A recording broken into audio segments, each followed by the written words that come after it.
नमस्कार दोस्तों, स्वागत है आपका हमारे विशेष रिपोर्ट में, जहां आज हम बात करने वाले हैं ऑपरेशन सिंदूर की, जो पाकिस्तान में आतंकवादी ठिकानों के खिलाफ अब तक की सबसे बड़ी कार्रवाई मानी जा रही है। भारत एक शांति प्रिय राष्ट्र है, लेकिन जब इसकी संप्रभुता को चुनौती दी जाती है, तो भारत अपना उत्तर सटीक और न्यायिक रूप से देता है। आज हम बात करेंगे उस अभूतपूर्व सैन्य अभियान की, जिसने आतंकवाद के खिलाफ भारत की रणनीति को एक नए स्तर पर पहुंचा दिया है। ऑपरेशन सिंदूर 22 अप्रैल 2025 को जम्मू कश्मीर के सुरम्य इलाके पहलगाम में एक भयावह आतंकी हमला हुआ। इस हमले में 26 निर्दोष भारतीय पर्यटक मारे गए। महिलाएं, बच्चे, बुजुर्ग सभी इस क्रूरता के शिकार बने। हमले की जिम्मेदारी द रेजिस्टेंट फ्रंट (TRF) नामक आतंकी संगठन ने ली, जो लश्कर ए तैयबा के से जुड़ा हुआ है। सरकार ने इसे न सिर्फ आतंकवाद का कृत्य बताया, बल्कि पाकिस्तान पर इस हमले को समर्थन देने का आरोप भी लगाया। जनता आक्रोशित थी और देश एक उत्तर की प्रतीक्षा कर रहा था। हमले के तुरंत बाद प्रधानमंत्री कार्यालय में उच्च स्तरीय बैठकें शुरू हुई। राष्ट्रीय सुरक्षा सलाहकार, सेना प्रमुख, वायुसेना प्रमुख और खुफिया एजेंसियों के अधिकारी इस मिशन की योजना में जुट गए। दुनिया को शांतिपूर्ण संदेश देना था, लेकिन आतंक को उसका जवाब भी देना था। 5 दिनों की तैयारी, सटीक खुफिया जानकारी और पिन पॉइंट टारगेटिंग, इनमें इसने जन्म दिया ऑपरेशन सिंदूर को। 6 मई 2025 की रात 3:30 बजे, ध्यान रखिएगा टाइम, 3:30 पर ऑपरेशन सिंदूर को अंजाम दिया गया।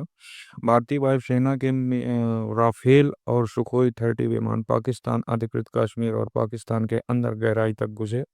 उनका लक्ष्य था आतंक के वे अड्डे, जहां से भारत के खिलाफ नफरत और हिंसा की साजिशें रची जाती थी। बहावलपुर में जैश ए मोहम्मद का ट्रेनिंग कैंप, मुजफ्फराबाद में IED फैक्ट्री और कोटली के हथियारों का गोदाम, तीनों को सटीक मिसाइल हमलों में तबाह कर दिया गया। ऑपरेशन मात्र 12 मिनट में सफलतापूर्वक पूरा हुआ, बिना किसी भारतीय सैनिक के हानि के। जैसे ही ऑपरेशन की खबर पाकिस्तान तक पहुंची, वहां की खबर और सेना में खलबली मच गई। वहां की सरकार और सेना में खलबली मच गई। पाकिस्तान सेना ने दावा किया कि उन्होंने भारत के 5 लड़ाकू विमानों को मार गिराया है, लेकिन इसके कोई विश्वसनीय प्रमाण नहीं दिए गए।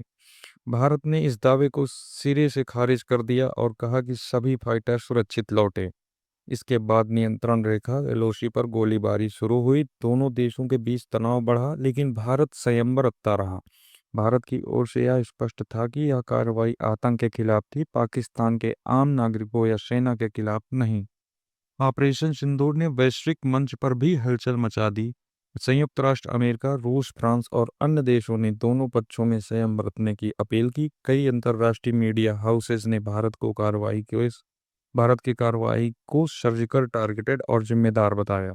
अमेरिका ने यह भी दोहराया कि आतंकवाद के खिलाफ भारत को कार्रवाई का अधिकार है, बशर्ते वह क्षेत्रीय स्थिरता को खतरे में न डाले। इस दौरान कई अंतर्राष्ट्रीय उड़ानों को रद्द किया गया और श्रीनगर एयरपोर्ट को अस्थायी रूप से बंद कर दिया गया। भारत सरकार ने प्रेस कॉन्फ्रेंस के जरिए यह स्पष्ट किया कि ऑपरेशन सिंदूर एक गैर उत्तेजक सैन्य कार्रवाई थी, जिसका उद्देश्य केवल आतंकी ठिकानों को नष्ट करना था। न तो किसी पाकिस्तानी नागरिक को निशाना बनाया गया और न ही किसी सैन्य प्रतिष्ठान को। रक्षा मंत्रालय ने इसे सटीक मापा गया और जिम्मेदार बताया। यह एक कदम ऐसा है जो दुनिया के सामने भारत की नीति को परिपक्वता दर्शाता है। ऑपरेशन सिंदूर के बाद पूरे देश में गर्व और देशभक्ति की भावना का ज्वार उमड़ पड़ा। सोशल मीडिया पर सिंदूर स्ट्राइक हैशटैग एयरफोर्स ट्रेंड करने लगा।